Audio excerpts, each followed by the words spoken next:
Yeah, dear student, welcome back to the business study class, and our revision is going on, and we are right now currently dealing with the chapter 1, that is nature and significance of management.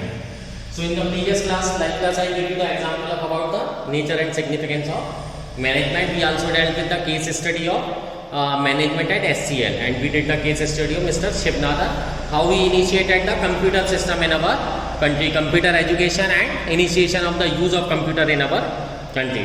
At the same time, I also taught you about the effectiveness versus efficient. So you should have be effective and efficient. Both things you should possess at the same time. And some points of characteristic of management is also get covered. Now I am repeating again. So first is management. It is a goal-oriented process. Every management activity is started with some goal and objective. So management is a goal-oriented process. You have started any organization, whether profitable or non-profitable. So you have certain goal which you want to achieve. As we studied the case study of Narayan Modi, he initiated the SCL because there was no presence of computers in our country. In such a world largest democracy has just 250 computers. So in that era, he started his company, and because of his well management, just in the 78 and within a decade, he is developed the capability to take his company to the USA. Okay? Now management is all pervasive. Meaning of the pervasive means present everywhere. Clear? So activities involved in managing an enterprise are common to all organizations. This means all type of organization, whether profitable, non-profitable, charitable, philanthropic, needs management in their regular activity. A simple example of that, a petrol pump needs to be managed as much as a hospital or a school. What managers do in India, USA, Germany or Japan is the same. How they do it, it may quite different, because there is a difference of weather and culture. This difference is due to the difference in culture, tradition, history and the mentality of the people. Clear? At the same time, next topic is management is multi-dimensional. Management is multi-dimensional. Multi-dimensional means we have to deal with the several type of activities at the same time. So management is complex activity. There is three main dimensions. So first is management of work.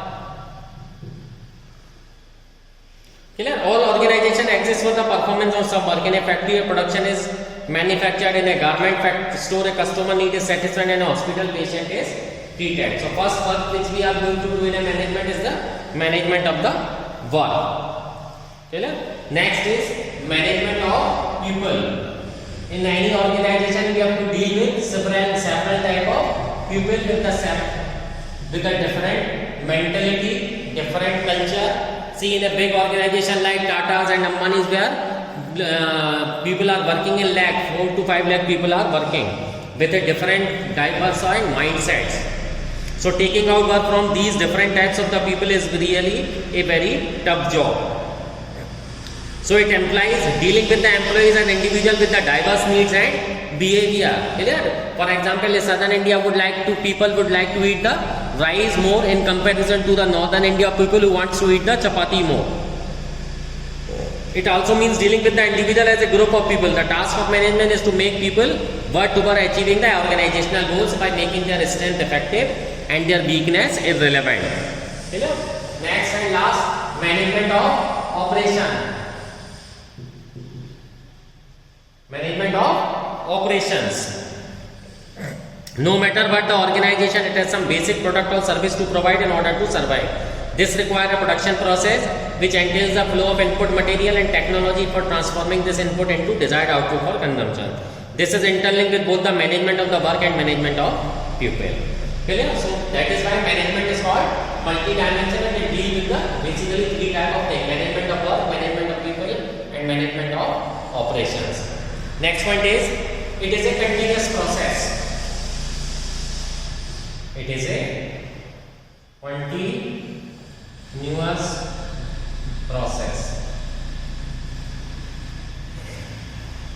This process, the process of management is series of continuous, composite but separate function: planning, organizing, directing, staffing and controlling. These functions are simultaneously performed by all managers all the time.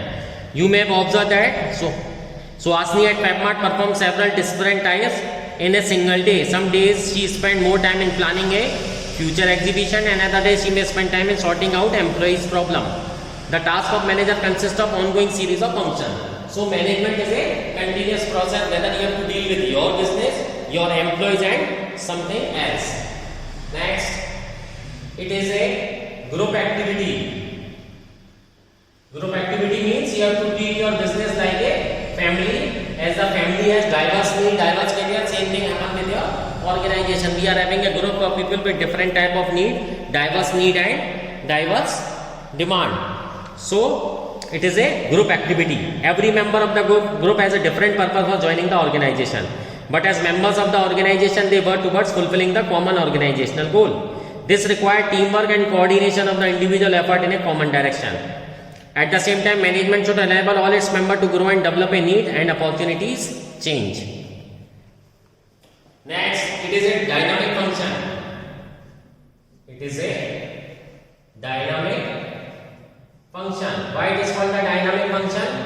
Because you have to continuously upgrade yourself. You have to go according to the needs of the economy and society. So you have to continuously upgrade yourself. Clear? At the same time, it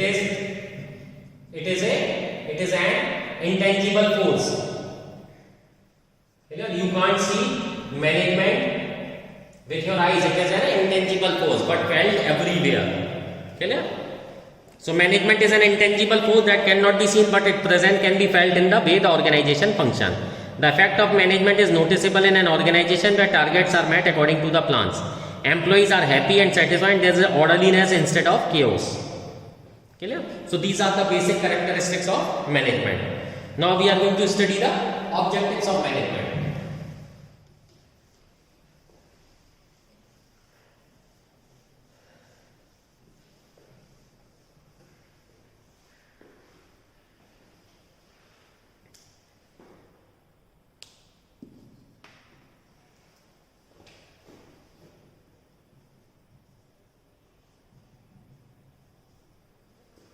So every organization has started with certain objective in order to get the desired result.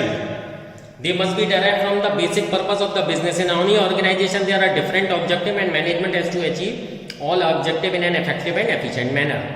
Objective can be classified into organizational, personal, or individual. Okay? So first is organizational objective.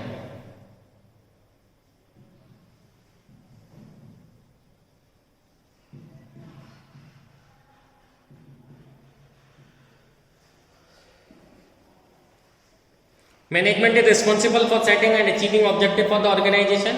It has to achieve a variety of objectives in all areas considering the interests of all stakeholders, including shareholders, employees, customers, and government. The main objective of any organization should be to utilize human and material resources to the maximum possible advantage and to fulfill the economic objective of the business. So what are the economic objective of the business? First is survival. Survival means anyhow to live in this society or environment. So basic objective of any business is to survive. Right now, consider a current situation where pandemic is going on. So in this situation where you are just able to meet your expenses, or sometimes it will be very difficult for you to meet out your expenses. Clear? It is very difficult to save your business and life in nowadays scenario.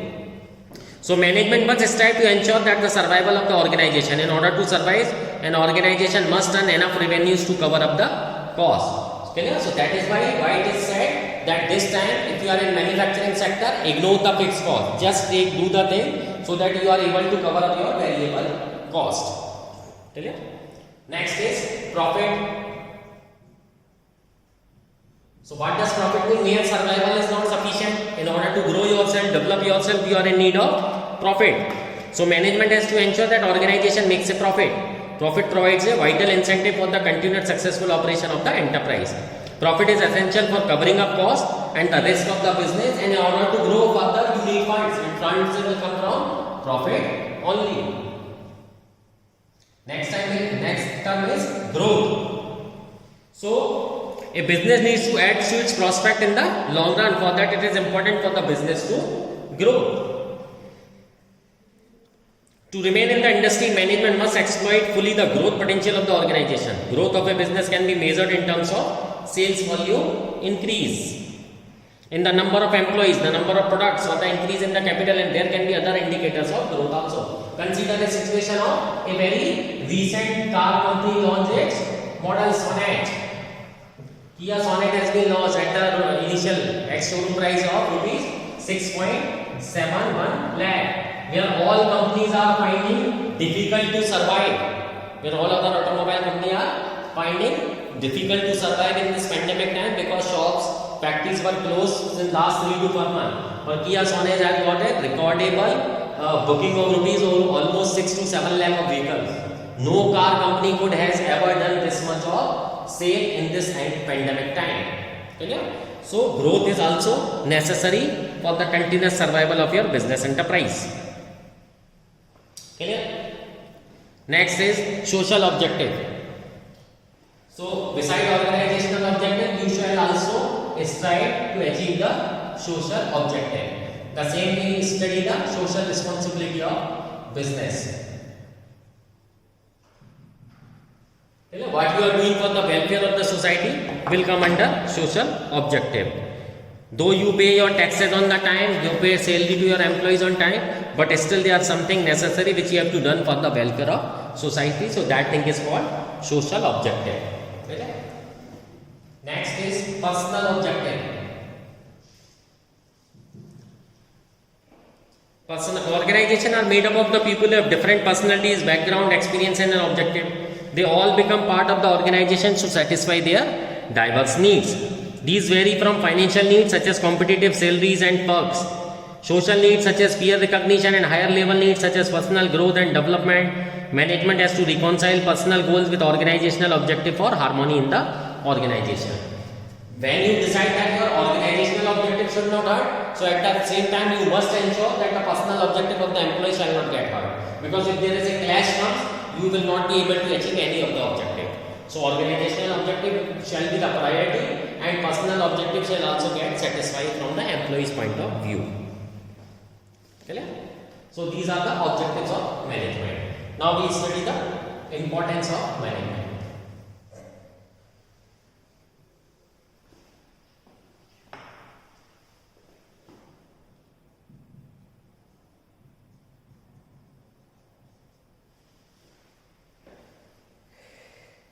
Having understood that management is a universal activity that is integral to any organization, we now examine some of the reasons that have made management so important. Okay? So management helps in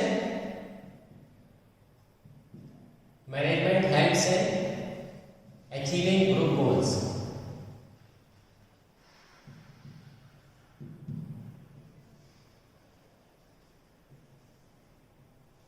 Management helps in increasing group goals. If your management is good, your company will excel, and all the objectives of the organization can be fulfilled. So it all depends upon the management of the organization. Clear? If you have seen the example of Nirma detergent, in the initial year, Mr. Katsanbhai Patel used to sell his detergent on cycle, and people rarely used to purchase him. Clear? So he was selling Nirma detergent at just ₹3. After doing his job in the evening, Mr. Katsanbhai used to do the marketing of his detergent, and the price in the market was ₹3 per kg. At that time, the price of the surf was ₹13 per kg. 4 times of that, and people were buying and nobody recognized the Nirma. Then Mr. Katsanbhai Patel changed his management strategy, and he excelled in his product. Okay. Next, it helps in increasing efficiency.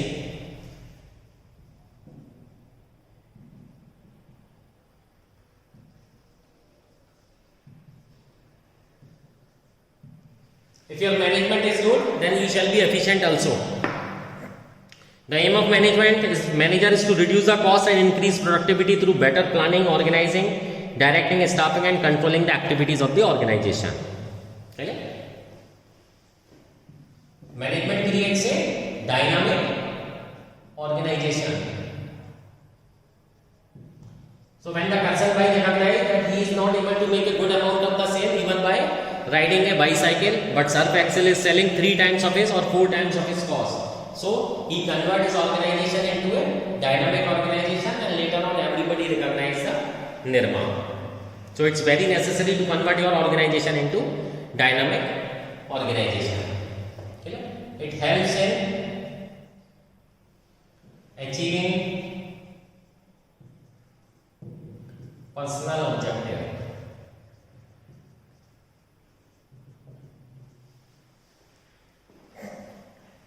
A manager motivates and leads his team in such a manner that individual members are able to achieve personal goals while contributing to the overall organizational objective. Through motivation and leadership, the management helps individuals to develop team spirit, cooperation and commitment to group success. Okay? At the same time, good management also helps in the development of society.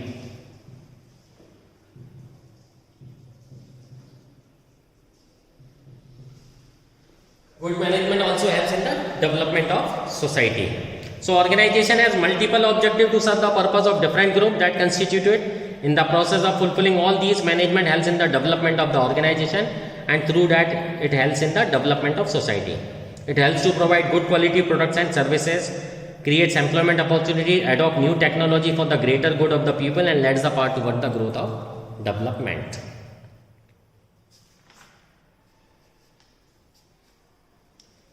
Okay? Now the topic comes next is nature of management. So here we consider that whether management is the art or science.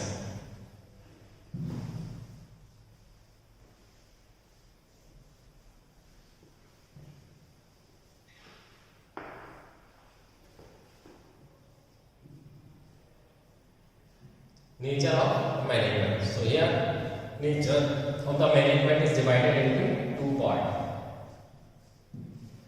That whether it is an art or a science. So what is art? Art is the skillful and personal application of existing knowledge. Art is the skillful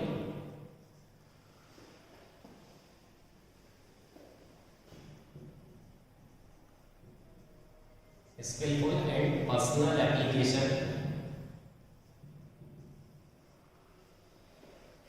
application of existing knowledge. Okay. So what is the first feature? Existence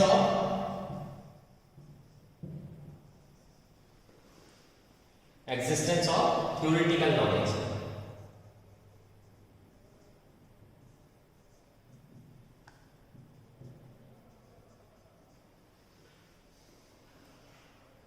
Existence of theoretical knowledge. Art presupposes the existence of certain theoretical knowledge. Experts in these respective areas derive certain basic principles which are applicable to particular. So management is as old as our civilization. You have seen the management of so many historical buildings. The Great War has been fought just because of existence of theoretical knowledge. Okay. Next is personalized application.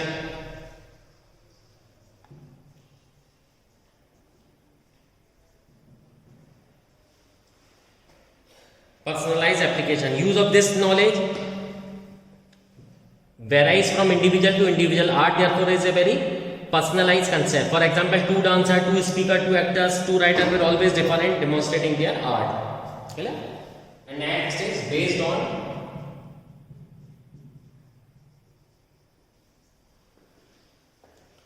on practice and creativity.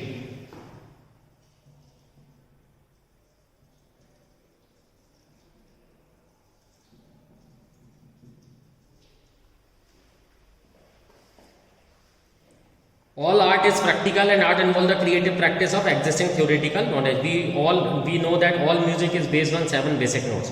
However, what makes the composition of a musician unique or different is the use of these notes in the creative manner. Clear? So here we can consider that management is an art. Clear?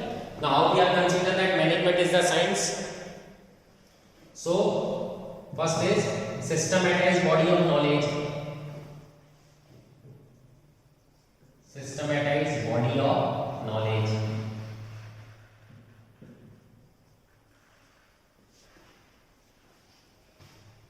Science is a systematic body of the knowledge. Its principles are based on cause and effect relationship. For example, the phenomenon of an apple falling from a tree towards the ground is explained by the law of gravity. Clear? Second, principle based on experiments. The scientific principles are based on experiment and it doesn't contain any superficial knowledge. Clear? So all scientific principles are based on experiments. When tested repeatedly in a lab, they are considered as proved. Universal applicability. Scientific rules are universal applicability.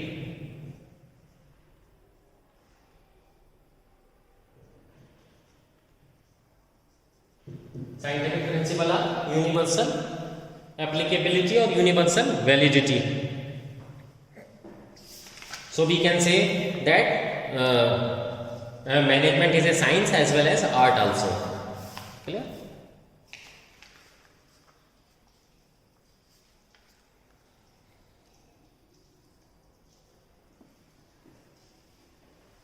Now, so from this elaboration, it is clear that the nature of the management considered both the aspect. It has also the rules of the art as well as the rule of the science. Both are applicable in the nature of management. Okay. Now we can see that whether management is applicable as a profession or not. So we can discuss over here management as a profession.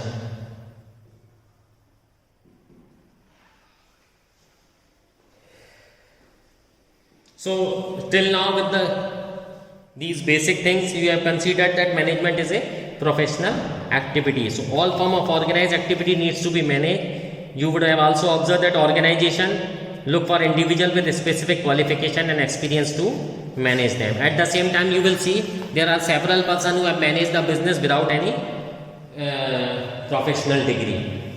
So what thing is there which creates the professionality? So what are the characteristics of the profession? Okay.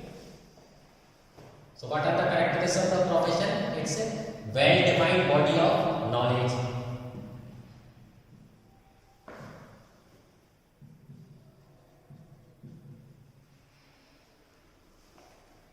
Well-defined body of knowledge.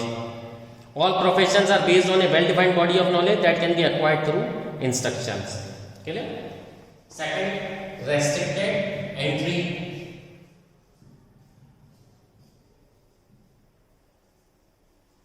Restricted entry means everybody can't enter, only the person with the special qualification, or if you are able to clear the entrance test, you can become a member of that particular profession. Like in order to become a chartered accountant, you have to clear the exam of CA. Okay. Then professional association.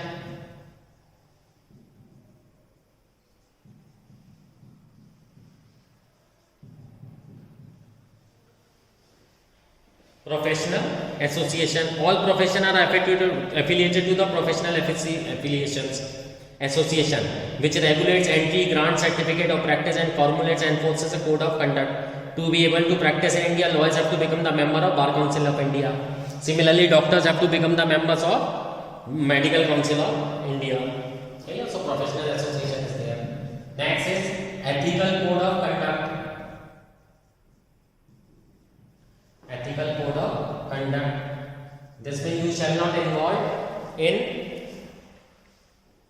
any illegal activities. Clear? You shall be bound by. Doctor shall not involve in unnecessary surgeries and organ selling or something like that. Next is service motive. The basic motive of a profession is to serve their clients' interests by rendering dedicated and committed services. The task of a lawyer is to ensure that his clients get justice. Management does not meet the exact criteria of profession, however, it does have some of the feature of profession. So we can say that management is considered as a profession also. Clear? So I hope this is sufficient for today. In the next class we will study some more topics of level of management, etc. Thank you.